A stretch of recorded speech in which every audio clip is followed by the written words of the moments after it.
All right, how you doing? I'm gonna go over today how to cook some crawfish. My crawfish come out pretty good. I avoid the most common mistakes, which is to overcook either the crawfish or the side items, okay? While my pot is over there boiling water, it takes about 15-20 minutes to get up to a boil, I'm cleaning the crawfish. And this is another common mistake people make. They don't clean them enough. I put a sack, I got one sack in this cooler here, and I will fill this cooler up at least 3 times with water. The first time it's going to be dark brown. These are river crawfish. The second time it's going to be a little less brown. I'm going to do it at least 3 times, maybe 4, until the water that's coming out of my cooler down here is fairly clear.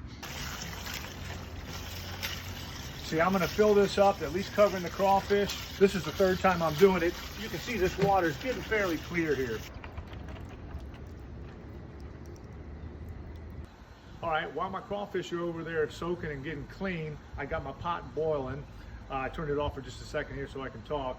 But I got all my ingredients here, and what I'm gonna do is I'm gonna put my zatarans in, I'm gonna put my lemons and oranges in, and the only ingredients that we're gonna eat that I'm gonna put in now is my potatoes, okay? I've cut these in half so they cook a little quicker, but especially if you're putting a whole red potato in, you wanna put that early because that's gotta boil a long time. There's no rush on these sausages. These are already cooked. All you're trying to do is get them seasoned, so they'll come in later so they don't overcook and get shriveled. And that's the same with my mushrooms. I'll put my mushrooms in after it boils, and I'm letting it seep for about 45 minutes. That's all they need. They cook real quick. Same with your garlic. You want to be able to take these little bulbs and squeeze them out onto a potato or onto some sausage. Well, if you put them in too early, you hold this thing and it's like holding a thing of mashed potatoes in your hand. So these are going to go in a little later too, because again, you're only cooking one little bulb at a time, so you don't want to overcook them.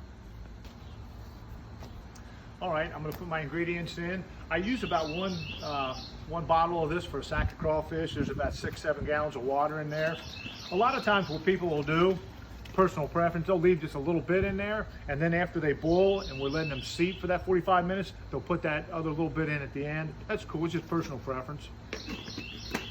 I'll do my lemons and oranges, you know. A lot of people will do lemons, not a lot of people do oranges. I like that extra sweetness that it adds, so you get a little citrus in there with some sweetness. And again, at this point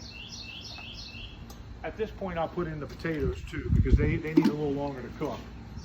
So I'm going to put all this stuff in, and I'll put my onions in too at this point, and then I'll bring it up to a boil before I put my crawfish in.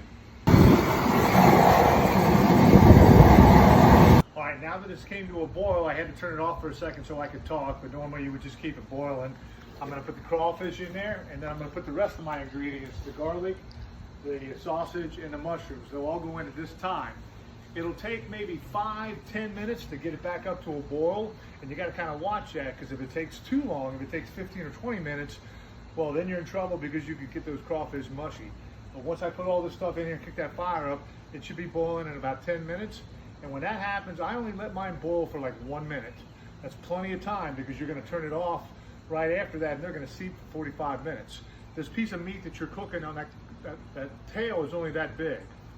All right, so I'm going to put these in now.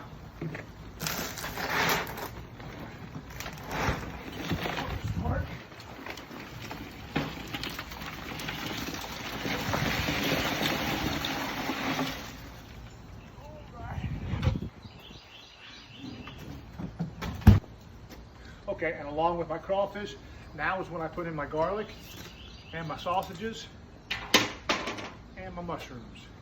And I'm going to give that a good stir, make sure they all get down in there, and then I'm going to get it back up to a boil. That should take about 10 minutes. So it's been about 8 minutes, and it's starting to boil right now. You see it's a real soft boil, that's fine. I'm going to let this go for about 1 minute.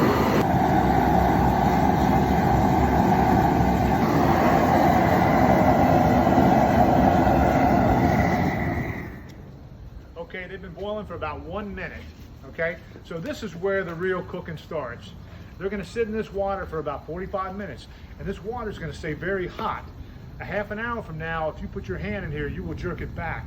So this is gonna be hot, and these are gonna be sitting in those seasonings and gathering all those flavors for the next 45 minutes to an hour. One of the things I like to do is put a block of ice in here, just so they don't overcook, okay?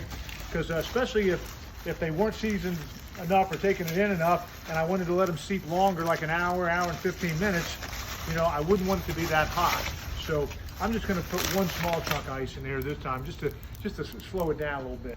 All right, it's been sitting for 30 minutes, so I'm going to test it out. What I'm really testing for is how mushy they're getting. I want to make sure they're not getting mushy, overcooked. If they are, I'm going to pull them, but I know they're not going to be as seasoned as I would like them. Pull it out. They're still very hot. Seasoning isn't bad, really.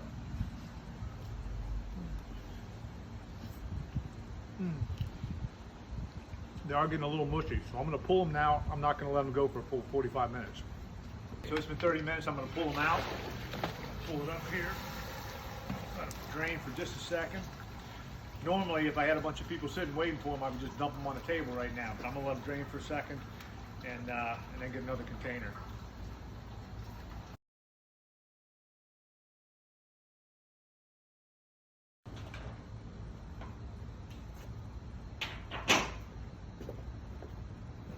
All right, you can see I'm ready to go. I had it steep for 30 minutes. I wanted to steep a little longer, but you know, everything's good. I didn't want the crawfish to get mushy. They are in good shape here.